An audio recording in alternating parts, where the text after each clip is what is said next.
Okay, let's unpack this. Imagine trying to walk through a really crowded place, maybe a street fair or even just a busy supermarket aisle. You're not just avoiding the fixed stuff like shelves, you're constantly trying to predict and react to where people are moving. Now, picture a robot trying to do that same thing. Traditional robot navigation. Well, it often struggles with this dance of unpredictable movement in places like stores, warehouses, airports. It can lead to awkward stops, maybe near misses, or sometimes just, complete gridlock. That really is the crux of the problem, isn't it? Traditional methods, they're often pretty good at planning a path A to B, static world, fine.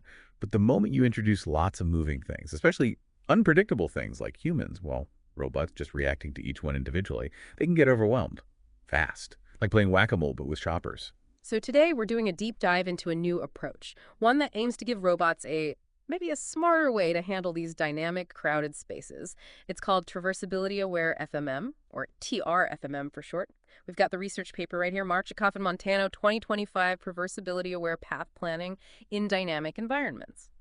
And our mission today is really to understand how this TRFMM helps robots think ahead, maybe steer clear of those really packed areas, and hopefully move more safely alongside us. Yeah, what's really interesting here, I think, is the shift in perspective, how the robot sees its environment. Instead of just seeing individual people or obstacles as like isolated things to dodge, TRFMM encourages the robot to think about the crowdedness of entire regions. So the core idea is to plan a path that proactively avoids areas that look like they have, or might soon have, a high concentration of moving obstacles. Exactly. So rather than trying to, I don't know, inch its way through a crowd, bumping into carts, a robot using 2RFMM would actively look for the less busy road. Like you choosing to walk the slightly longer way around the packed main stage at a festival, maybe. It just feels intuitively safer, more efficient sometimes, doesn't it? It absolutely does. And those traditional reactive methods, by constantly making tiny adjustments for every single person, they can sometimes inadvertently steer the robot right into a really busy spot. TRFMM tries to sidestep that whole problem right from the start. Okay, so how does TRFMM actually do that? This regional crowd avoidance, it sounds like maybe a two-stage thing, an offline setup and then the online real-time part. Let's try and break down that two-step dance. Right. So think of the offline phase as like preparing the map before the journey. First, TRFMM discretizes the environment. Imagine taking a blueprint, say, of a warehouse and drawing a grid over it, dividing the whole space into these distinct regions or zones. And this simplification, it's actually really important. It makes the calculations way faster than if the robot had to consider every single tiny point in the space. Okay, so instead of thinking about every square inch, it thinks in bigger chunks. Zones. That makes a lot of sense for keeping the computation manageable. What happens after it's broken the space down into regions? Well, next, the algorithm works out how these regions connect, which regions share a border, which are adjacent. And this connectivity, it's represented as a graph, a bit like a subway map, maybe, where each region is a station and the connections are the lines between them. This region adjacency graph basically gives the robot a high-level understanding of how it can move between different areas. Got it. So offline. Create the regional map, figure out the connections. Simple enough. Now, what about when the robot actually starts moving and encounters people, things moving around? That's the online phase, right? Precise. The online phase is where the robot is constantly reevaluating, replanning based on what its sensors are telling it right now. And the first piece there involves creating what's called a velocity map. This map basically helps the robot keep a safe distance, a kind of buffer zone, around static obstacles, walls, shelves, displays, anything that isn't moving. Okay, so the velocity map is like an invisible force field, pushes the robot away from stationary things. Makes sense, don't want it bumping into the furniture. But the real sort of secret sauce here, the core of TFMM's intelligence, that's the traversability map, isn't it? Absolutely. The traversability map is what gives TRFMM this power to intelligently avoid crowded areas. It assigns a traversability score to each of those regions we defined earlier. You can think of the score as like a desirability rating. Higher score means it's a better, more desirable region for the robot to move through. And the score, it's not just random, right? The paper mentions three key factors that go into it. Let's dig into those. First one is deviation. What's that about? Okay, deviation. It essentially measures how much a particular region strays from the most direct, straight-line path to the robot's final goal. So regions that lie right on or very close to that ideal path. They'll initially get a higher traversability score, It's trying to strike a balance, you know.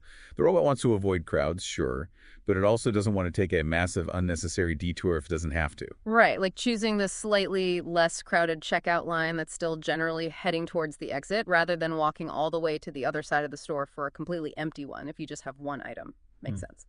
The second factor is occupation.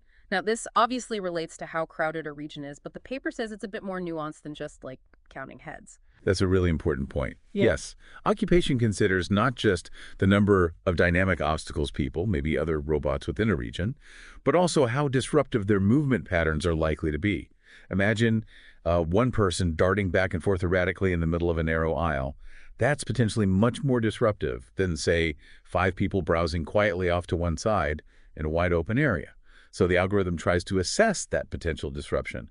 It even uses info about nearby static obstacles, like someone standing close to a wall is maybe less likely to block the main path. Ah, okay. So it's not just density, it's the potential for getting in the way. That feels much smarter, much more like how we navigate. Now, the third factor is dispersion. This sounds a bit like fortune telling, predicting where crowds might spread to. Exactly. Dispersion is the algorithm's attempt to estimate the likelihood that obstacles from neighboring regions might spread into the current region by the time the robot actually gets there. It's predictive. It looks at the dynamism of obstacles in those adjacent regions, basically, how much space they cover, which hints at how likely they are to move, Hmm. and it considers the distance. Regions that are close to other regions that are already very dynamic and occupied, they get a lower traversability score because there's a higher risk of that crowd spilling over, essentially. Wow, so 2R FMM isn't just reacting to the present, it's actively anticipating the near future, where people might be. That sounds like a pretty big step up for safety.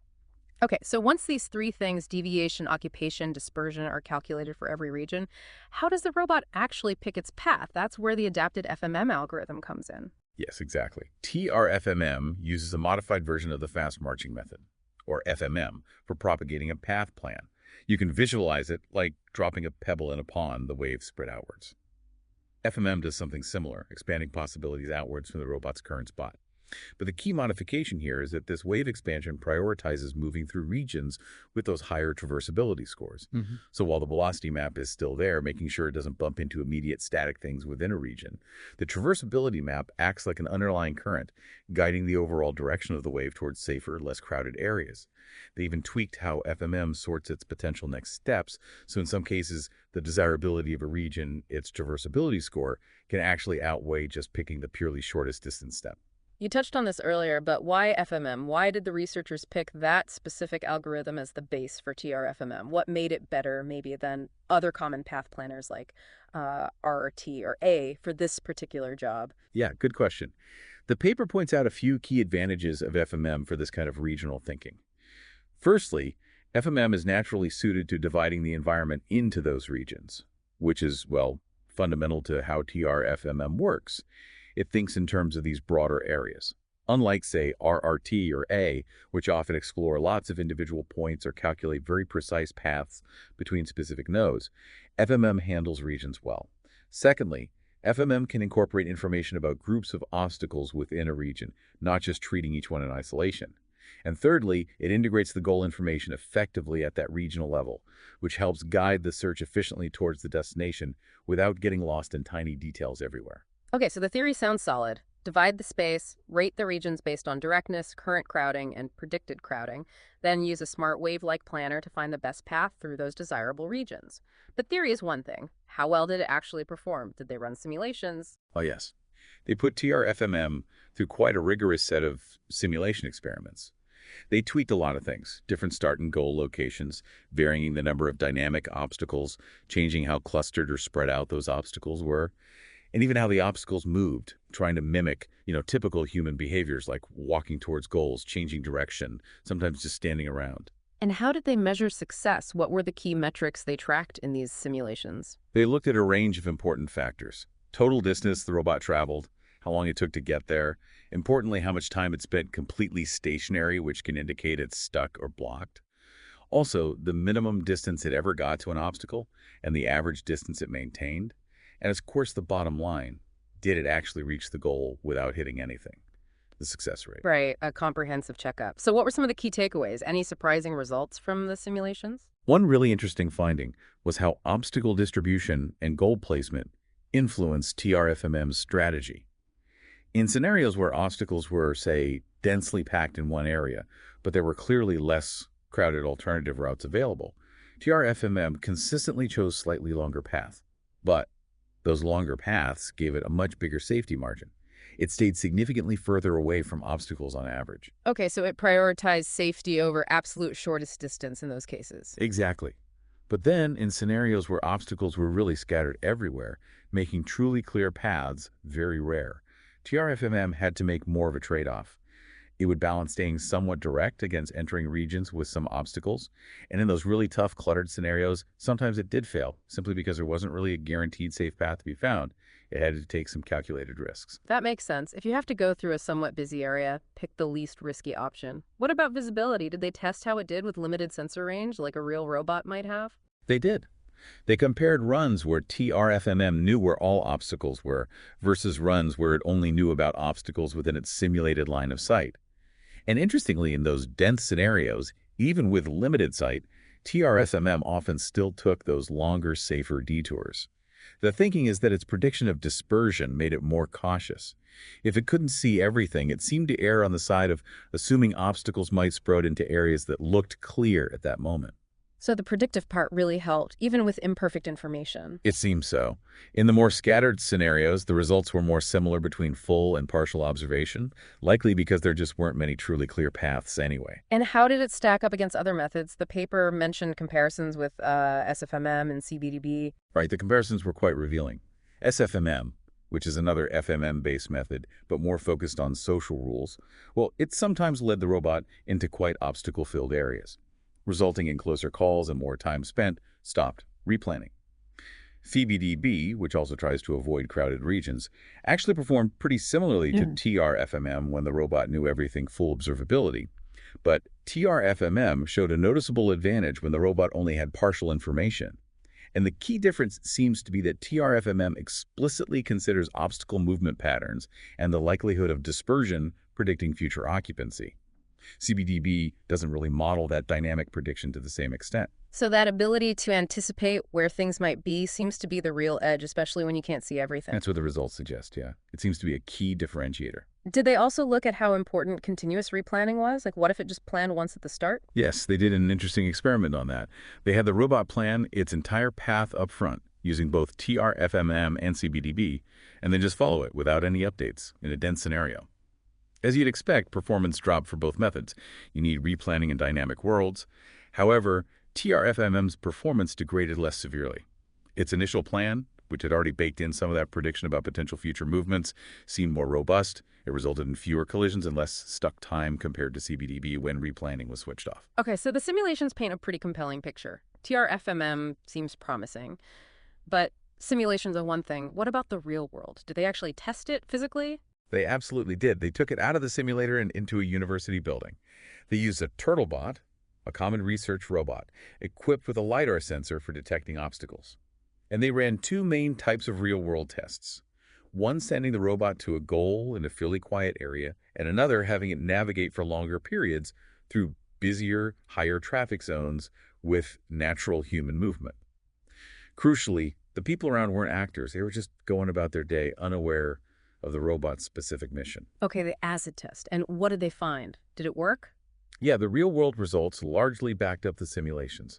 The robot consistently demonstrated a tendency to avoid regions occupied by people. It actively tried to steer clear. Even when it did have to enter areas with people, no collisions actually happened. It seemed to adapt its path well, probably helped by the fact that people generally move slower than simulated obstacles sometimes do. And it maintained, reasonable minimum and average distances from people, even in the busier test runs. That sounds pretty successful. Were there any hiccups or limitations that showed up in the real world that maybe weren't obvious in simulation? The main challenge they reported was actually due to inaccuracies in the building's static map they were using. Sometimes things like maybe a chair that wasn't on the map or a pillar slightly misplaced would be detected by the LiDAR and occasionally get misinterpreted as a dynamic obstacle, causing the robot to make an unnecessary detour. Ah, okay. Imperfect maps are a real-world problem. Definitely. But they noted that because TRFMM considers both position and motion for dynamic obstacles, it helped mitigate this somewhat. An unmoving care doesn't trigger the same response as a walking person. They also suggested future work could involve using cameras to specifically identify humans, which would obviously help distinguish them from unexpected static objects. Okay, so overall, it sounds like TRFMM really has potential for making robots better neighbors in our busy spaces. If you had to sum up the key benefits. I'd say the core strength is its ability to plan safer paths by thinking ahead. It's not just reacting to what's right in front of it. By considering how obstacles are moving and where they might spread at that regional level, it lets the robot proactively avoid potentially congested areas. This focus on minimizing shared space, on avoiding crowds before you get into them, seems really crucial for improving safety and just the overall fluency of human-robot interaction. So it's moving beyond just collision avoidance to maybe congestion avoidance or interaction avoidance in a way. It's thinking more strategically. Exactly. It's a more considerate way for a robot to navigate shared environments. It makes you wonder, this whole approach of predicting and avoiding potential bottlenecks by looking at regions and their traversability, could that apply elsewhere, beyond just robots, maybe in logistics, traffic management, even how we design public spaces? That's a really interesting thought, absolutely. This core idea of proactively assessing the flow capacity or traversability Yeah. of different routes or areas based on dynamic factors. It definitely has implications for optimizing all sorts of dynamic systems where congestion or conflict is a potential issue. It encourages a more predictive system level view. Definitely some interesting food for thought there. Well, thanks for taking this deep dive with us today. My pleasure. It's fascinating stuff. Until our next exploration.